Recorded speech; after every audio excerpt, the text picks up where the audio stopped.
На території Рейхскомісаріату Україна нацистами створено біля 160 гетто. Найбільше їх було в генеральному окрузі Волинь-Поділля.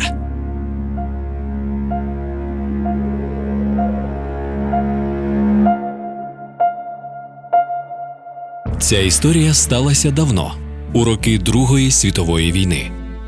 Герої цієї оповіді – мешканці Рівного, в ті роки невеличкого містечка на Волині.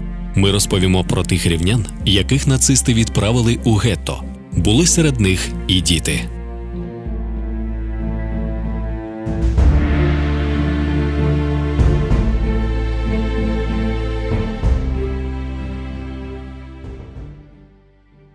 Знайомтеся, цю дівчинку звати Єва. Вона народилася і виросла у Рівному. Привіт. Рідна мова Єви – їдиш. І хейс Хава. Вона також може порозумітися польською. Називам ще Ева. Єві 14 років, і вона живе разом з мамою на вулиці Шкільній.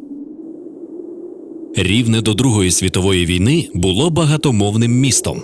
Тут пліч-опліч мешкали представники різних віросповідань і національностей.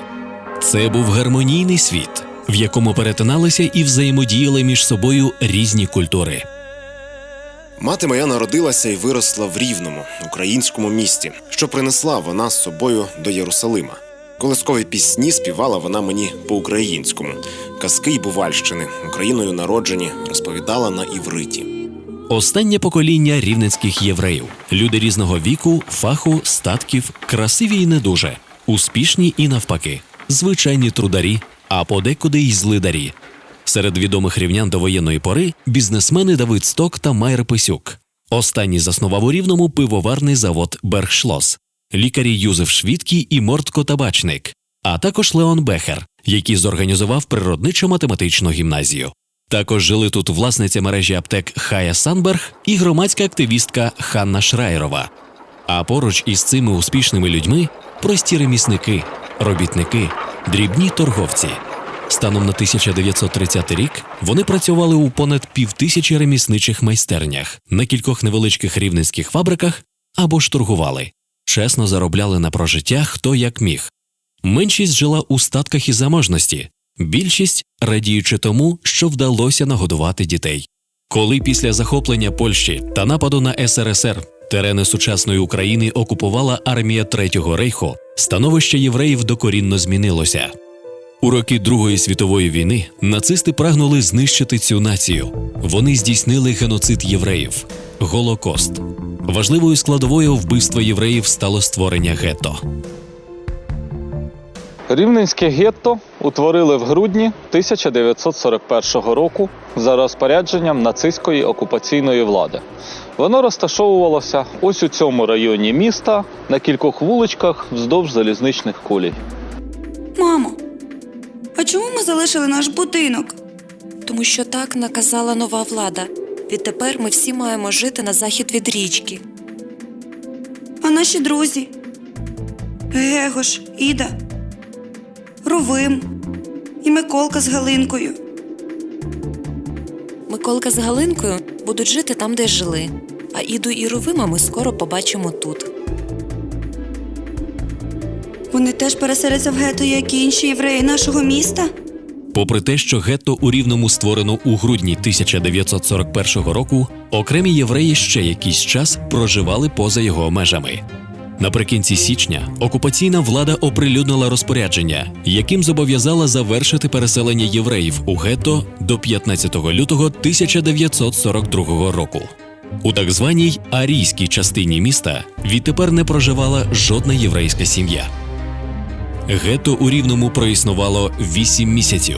Це 240 днів і ночей страждань, поневірянь і мучеництва безневинних людей.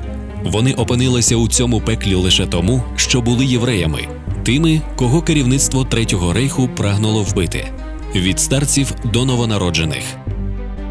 Рівненське гетто постало в одному із найбідніших районів міста. Оскільки воно знаходилося поруч із залізничними коліями, гуркіт потягів і залізничних вагонів став супутником життя бранців гетто. Кілька тисяч євреїв оселилося в кількох десятках одно- та двоповерхових будинків. Ці старенькі будівлі є свідками тих подій, що відбувалися тут у роки Другої світової війни. Вони, ці майже сторічні споруди, німі очевидці злочину, який розгорнувся на цих вулицях. Мамо, а хто ці всі люди, які живуть з нами в одній кімнаті? Вони хороші люди.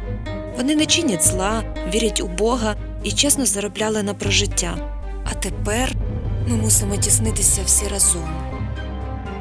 Але ж нас 9 в одній кімнаті. Так, і ми маємо навчитися жити разом, незважаючи ні на що.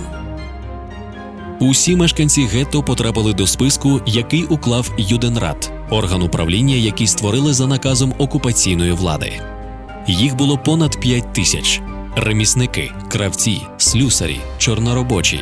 Цим рівнянам пощастило уникнути долі тих, хто опинився у Сосонках, тодішньому передмісті, де 6-7 листопада 1941 року нацисти розстріляли 17,5 тисяч євреїв Рівного.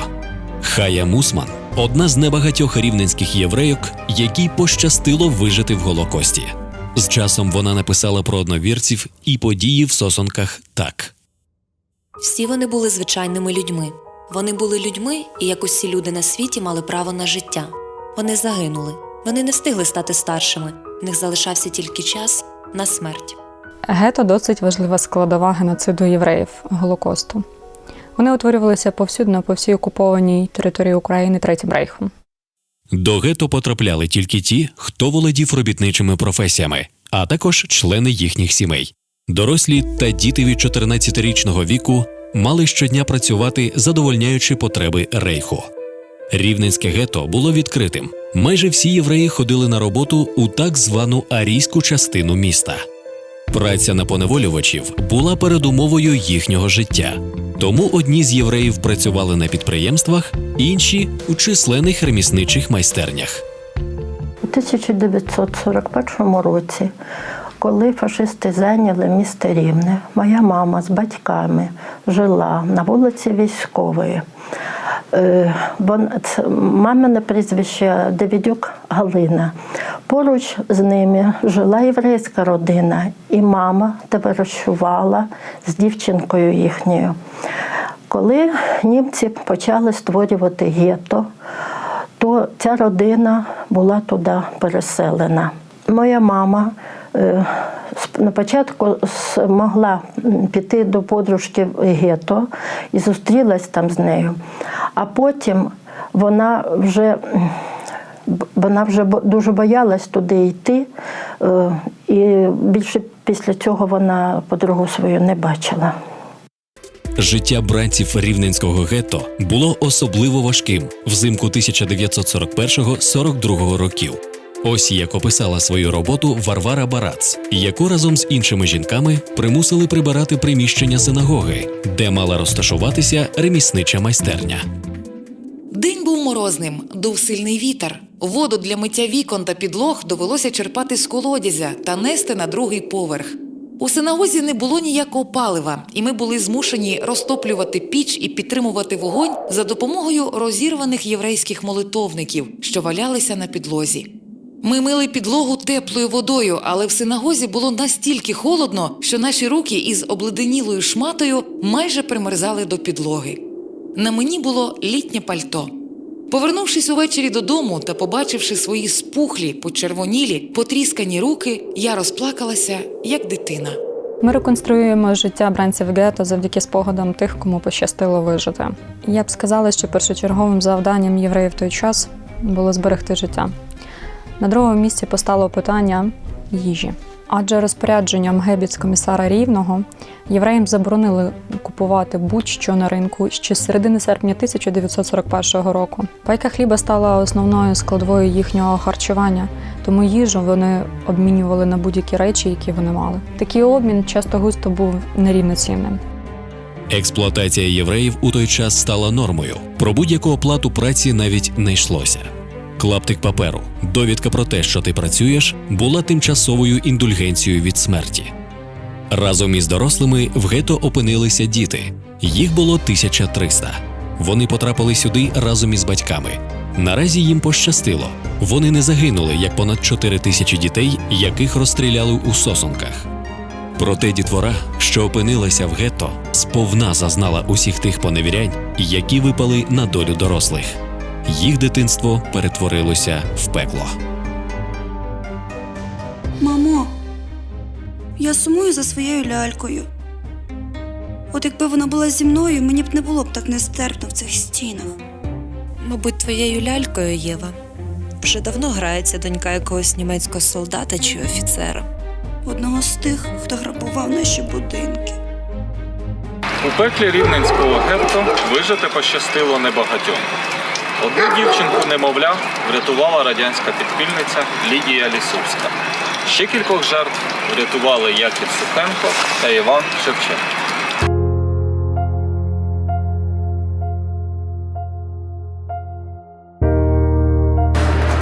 Ось у цей будинок Яків Сухенко привів Варвару та Міру Барац. Він забрав їх з рівненського гетто напередодні його ліквідації. Тут, у самому центрі міста, він переховував їх протягом кількох днів. Ми не знаємо, скількох бранців було врятовано в рівненському гетто. І люди боялися допомагати євреям, адже окупаційна влада розстрілювала їх за це. Тому наважувалися допомагати жертвам лише одиниці. Ми знаємо про такий подвиг рівнянки Марії Бабич. Історія рівненського гетто закінчилася так само, як і десятків інших, що були створені в Рейхскомісаріаті «Україна». У ніч із 13 на 14 липня 1942 року розпочалася акція його ліквідації. Невдовзі після 22:00 гетто було оточене. Групи СС та поліції по 4-6 чоловік вдиралися в будинки. Людей, що проживали в них, виганяли на вулицю. Оскільки в більшості випадків євреї відмовлялися виходити з домів і чинили спротив, СС і поліція застосовували силу.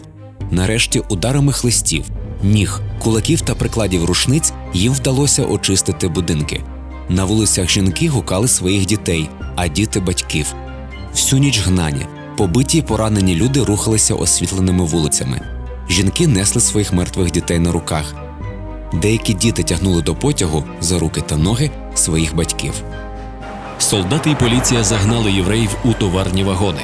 Хто зна, що робили ці приречені люди в останні години свого життя? Плакали, проклинали долю, молилися. Їхня вимушена мандрівка була недовгою. Діставшись з містечка Костопіль, потяг зупинився. Невдовзі всіх його пасажирів розстріляли. Цих пострілів у Рівному вже не чули. Ми не знаємо, чи вдалося вибратися живою із гетто Єві, чи разом з іншими дорослими вона була розстріляна.